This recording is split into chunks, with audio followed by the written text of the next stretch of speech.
প্রতিদিনই নতুন নতুন রিয়ালিটির সম্মুখীন আমরা হচ্ছি। এবং আপনার যেমন গতকাল আমি কুমিল্লায় গিয়েছিলাম, আমাদের শিল্পকলা একাডেমিতে একটি আয়োজন করা হয়েছিল। আপনার যারা শহীদ হয়েছেন এবং যারা আহত হয়েছেন এই জুলাই অগাস্ট বিপ্লবে, তাদের এক ধরনের সম্বর্ধনা সম্মাননা প্রদানের আয়োজন। এটি সভাপতিত্ব করেছেন হাসনাত আব্দুল্লাহ স্বয়ং, এবং তিনি তার বক্তৃতায় পরিষ্কার দ্ব্যর্থহীন ভাষায় বলেছেন, বর্তমানে বিএনপি চলে আওয়ামী লীগের টাকায়।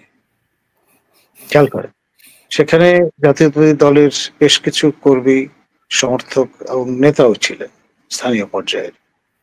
একটি শব্দ তারা উচ্চারণ করেননি এবং কোন রকমের প্রতিবাদ করবার চেষ্টা করেননি।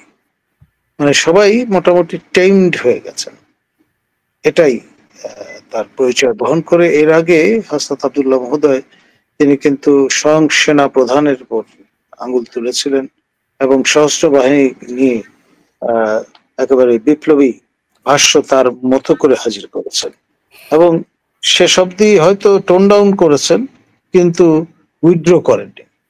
এই যে ব্যাপারটা, একের পর এক যারা বড় স্টেক হোল্ডার বলে বিবেচিত বর্তমান বাংলাদেশে, তাদের কাউকেই তারা গুনবার কারণ আছে বলে মনে করছেন না।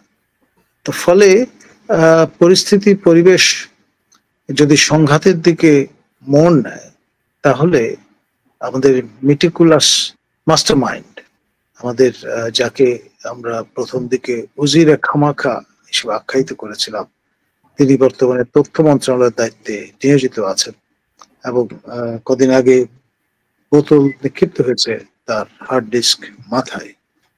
তাকে আমরা দেখেছি, শুনেছি যে তিনি সিটি স্ক্যান করেছেন, কোনো ঝুঁকি নেননি। তিনি কিন্তু একেবারে ফেসবুকে স্ট্যাটাস দিয়ে জানান দিয়েছেন যে অচিরেই বাংলাদেশে গৃহযুদ্ধ পরিস্থিতি তৈরি হবে। তো সেটা মেটিকুলাস ডিজাইনের অংশ হিসেবে হতে পারে, who knows, let's see, wait and see.